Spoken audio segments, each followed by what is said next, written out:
पिछले एपिसोड में हमने देखा था कि चैन लिया और उसके साथियों को एक मिशन दिया गया होता है जिसमें उसे एक एम्परर को मारना था और 4 मास्टर की जान बचानी थी जिसे उस एम्परर ने अपने कब्जे में कैद करके रखा है। इसलिए वो सारे लोग उसे बचाने के लिए वहां से निकल जाते हैं, जहां रास्ते में उस एम्परर के साथियों ने उनके ऊपर ही अटैक कर दिया था। साथ ही वो मास्टर भी पोजेस हो गए होते हैं, जो वहां पर आने के बाद चैन लिया और उसके साथियों के ऊपर ही अटैक करना शुरू कर देते हैं। इसलिए सभी उनसे बचने की कोशिश कर रहे होते हैं, जिसके बाद यहाँ से ये एपिसोड शुरू होता है। तो इस एपिसोड की शुरुआत में सारे लोग जीवी से पूछ रहे होते क्या यहाँ पर तुम अकेली आई हो या तुम्हारे साथ कोई और भी आया है। तब वहाँ पर जैंग और बाकी लोग भी आ जाते हैं, जो सभी जीवी के साथ यहाँ पर आए थे। जैंग सभी से कहता है हमने इस मास्टर को एम्परर के चंगुल से बचा लिया था, लेकिन ये तो काफी अजीब तरह से पोजेस है, इसलिए ये हमारी बातें सुन ही नहीं रहा। जिसके बाद वो वहाँ से भागकर यहाँ पर आ गया और तुम्हारे ऊपर अटैक करना शुरू कर दिया इसने। तभी वहाँ पर एक दूसरा मास्टर भी आ जाता है, जो अपनी पावरफुल चेन का इस्तेमाल करते हुए चैनली के एक साथी पर अटैक कर देता है। और ये अटैक इतना भयंकर था कि एक ही अटैक के अंदर उसकी वहाँ पर जान चली जाती है। इसके बाद वो जो मास्टर होता है वो उन सभी के ऊपर अटैक करने के लिए तैयार होता है, क्योंकि ये भी उसी तरह से पोजेस हो चुका था। और जब ये यहाँ पर आया होता है तो पिछले वाला जो मास्टर होता है वो भी वहाँ पर खड़ा हो जाता है और अब यहाँ पर दोनों मिलकर सारे लोगों के ऊपर अटैक करने के लिए तैयार थे। ये देखो तो सभी घबरा जाते हैं कि आखिर यहाँ पर हो क्या रहा है। ये दोनों मास्टर जिन्हें हम यहाँ पर बचाने के लिए आए थे वही लोग हमारे ऊपर अटैक किए जा रहे हैं। इसलिए वो लोग भी अपनी वेपन का इस्तेमाल करते हुए उन सभी के ऊपर अटैक करना शुरू कर देते हैं, वरना अगर उन लोग ने उसके ऊपर अटैक नहीं किया तो वही दोनों मास्टर मिलकर इन लोगों की यहाँ पर जान ले लेंगे। जैंग तो अपनी स्वॉर्ड का इस्तेमाल करते हुए सारे लोगों के ऊपर अटैक किए जा रहा था, लेकिन वो मास्टर अपने कंट्रोल में ही नहीं होते हैं। उनके पास पहले से भी कहीं गुना ज्यादा पावर आ चुकी थी, इसलिए वो अपनी पावर का इस्तेमाल करते हुए सारे लोगों को उठा उठा कर दूर फेंके जा रहे होते हैं, जिनका मुकाबला करने में सभी को काफी सारी परेशानी हो रही थी। लेकिन तब भी वो उन सभी के ऊपर अटैक किए जा रहे थे। तभी वो जो डिसाइपल होता है जिसे जैंग की वजह से चैनली से माफी मांगनी पड़ी थी, वो चैनली को सीधा सामने कर देता है जहाँ से वो मास्टर भागते हुए आ रहा था। और इस वजह से वो मास्टर सीधा चैनली के ऊपर ही अटैक करने वाला होता है। लेकिन जैसे वो उसके ऊपर अटैक करता है, इससे पहले वहाँ पर जीवी आकर चैनली को बचा लेती है, वरना तो यहाँ पर चैनली की जान ही चली गई होती। लेकिन तब एक मास्टर उस डिसाइपल के ऊपर ही अटैक करते हुए उसे वहां से बहुत दूर फेंक देता है, जिस वजह से वो काफी ज्यादा इंजर्ड हो चुका था। और अब उसे देखकर ऐसा लग रहा था कि वो भी थोड़ा थोड़ा पोजेस हो रहा है यहाँ पर। लेकिन तब बाकी लोग उसे वहां पर आकर संभालते हैं, जहाँ थोड़ा इंजर्ड तो हुआ था लेकिन उसकी इतनी ज्यादा हालत नहीं खराब थी। पर अब देखते ही देखते वो दोनों मास्टर मिलकर उन सभी को चारों तरफ से घेर लेते हैं और उनके ऊपर अटैक करने वाले थे। जैन सभी से कहता है क्या तुम लोग पागल हो चुके हो, हम लोग तो तुम्हें यहाँ पर बचाने के लिए आए थे, उल्टा तुम लोग ही यहाँ पर हमारे ऊपर अटैक किए जा रहे हो। तुम जिसके भी कंट्रोल में हो उसके कंट्रोल से बाहर आने की कोशिश करो और पहचानो हमें कि हम लोग तुम्हें बचाने के लिए आए हैं, ना कि तुम्हारे ऊपर अटैक करने के लिए। लेकिन वो दोनों मास्टर सुनने के लिए बिल्कुल भी तैयार नहीं थे। और उनमें से एक मास्टर जिसके पास चैन होती है वो अपनी चैन का इस्तेमाल करते हुए उसे दूसरे मास्टर की तरफ फेंक देता है, और जिसके बाद वो दोनों मास्टर मिलकर चैन को घुमाना शुरू कर देते हैं, जिस वजह से जैन और बाकी जितने भी डिसाइपल वहां पर आए हुए थे सभी चैन के अंदर घिर जाते हैं। वो लोग जितनी भी कोशिश करते हैं उसके अंदर से बाहर ही नहीं निकल पा रहे थे, जिसके बाद वो दोनों मास्टर उन दोनों की तरफ ही बढ़ना शुरू कर देते हैं ताकि उन सभी की वहां पर जान ले सके। लेकिन तब चैनली को वहां पर एक आइडिया आता है, वो एक पत्थर उठाकर सीधा वहां पे जल रही मशाल में फेंक देता है। और जैसे वहां पे उस मशाल में वो पत्थर फेंकता है, उस मशाल की आग काफी ज्यादा बढ़ जाती है, जिस वजह से उन दोनों मास्टर का वहां पर ध्यान थोड़ी देर के लिए भटक जाता है। और इसे मौके का फायदा उठाते हुए जैंग और बाकी सभी मिलकर अपनी पावर का इस्तेमाल करते हुए उस चेन को तोड़ देते हैं। और चेन को तोड़ने के बाद वो सभी वापस से आजाद हो चुके थे, और आजाद होने के बाद वो सभी मिलकर दोबारा से उन दोनों मास्टर के ऊपर अटैक करना शुरू कर देते हैं, जहाँ वो सभी उनके ऊपर काफी सारे अटैक किए जा रहे थे। और इतने सारे अटैक को झेलने के बाद उन दोनों की वहां पर हालत खराब हो गई होती है। तब वो सभी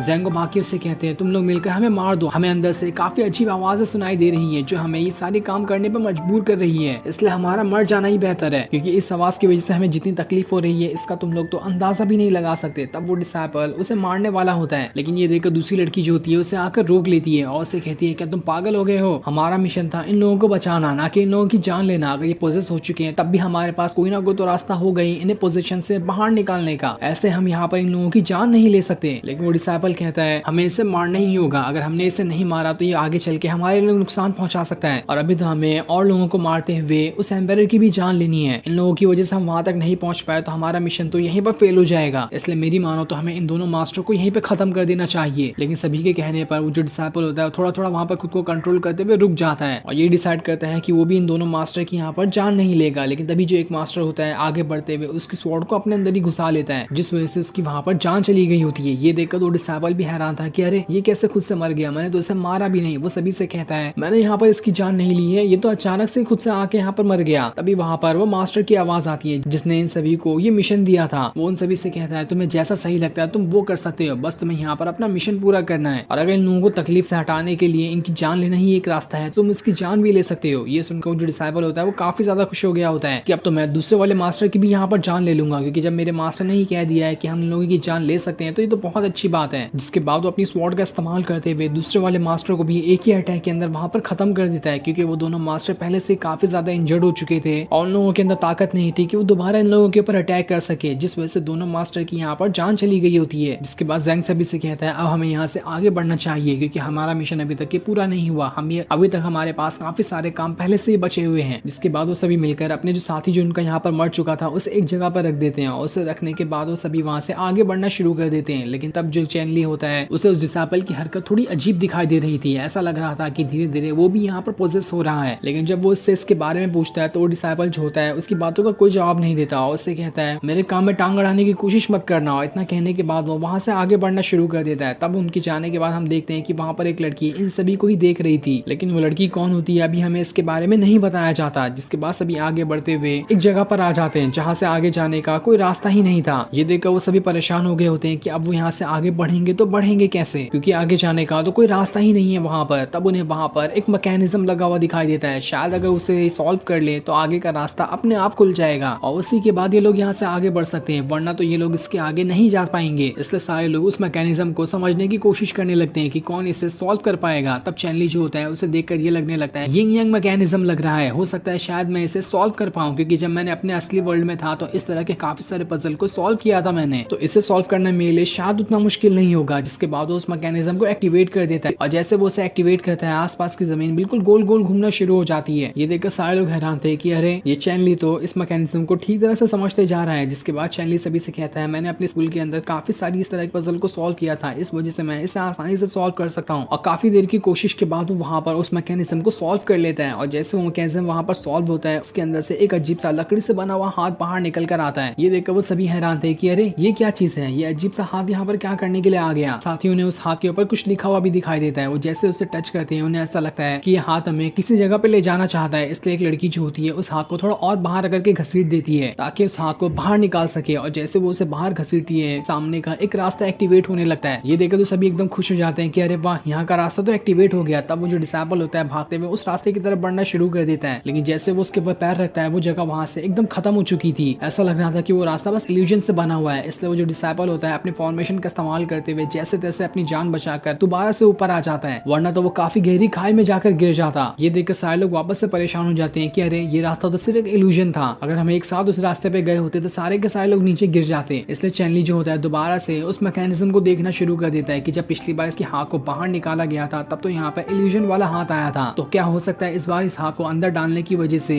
रियल रास्ता बाहर निकल के आ जाए, क्या पता, हमें इसे ट्राई करके देखना चाहिए। वो जो डिसाइपल होता है वो सभी से कहता है हमें चैनली की बात नहीं सुननी चाहिए, ये तो हमें अभी यहाँ पर मरवा दिया होता। लेकिन जीवी जो होती है वो सभी से कहती है मुझे चैनली की बातों पे पूरा भरोसा है, जैसा वो कहता है हमें वही करना चाहिए। इससे सारे लोग एक साथ हाथ बढ़ाते हुए उस जो लकड़ी का हाथ होता है उसे दोबारा से मैकेनिज्म के अंदर डाल देते हैं और जैसे वो अंदर जाता है वहाँ का एक और दूसरा मैकेनिज्म एक्टिवेट होने लगता है और जैसे ये वाला मैकेनिज्म एक्टिवेट हुआ था सामने रियल रास्ता बनकर आ जाता है। ये देखकर तो सभी लोग एकदम ज्यादा खुश थे और उस रास्ते की मदद से वहां से आगे बढ़ना शुरू कर देते हैं। लेकिन जैसे वो थोड़ी दूर आते हैं पीछे से वो रास्ता अपने आप टूटते जा रहा था। ये देखकर सारे लोग भागना शुरू कर देते हैं ताकि जल्द से जल्द इस रास्ते को पार करते हुए आगे जा सके। लेकिन तब जो डिसाइपल होता है वो चैनली के सामने टांग अड़ा देता है, जिस वजह से चैनली वहां पर गिरने वाला था और वो तो कूदते कूदते वहां से भाग गया होता है और बेचारा चैनली पीछे जाकर फंस चुका था। ये देखकर जीवी और लड़की जो होती है दोनों आगे बढ़ते हुए चैनली को बचाने आते हैं और जैसे पुल टूटने वाला होता है वो दोनों चैनली को पकड़कर वहां से ऊपर कूद जाते हैं ताकि उस जगह को पार करके आगे निकल सके। लेकिन जब तक वो बाहर निकल कर आ पाते हैं वो सभी वहां से नीचे गिरने वाले होते हैं, लेकिन वो गिरे या फिर नहीं ये हमें अभी नहीं बताया जाता और फिर ये सीन दिखाते ही ये एपिसोड यहीं पर एंड हो जाता है। Thanks for watching.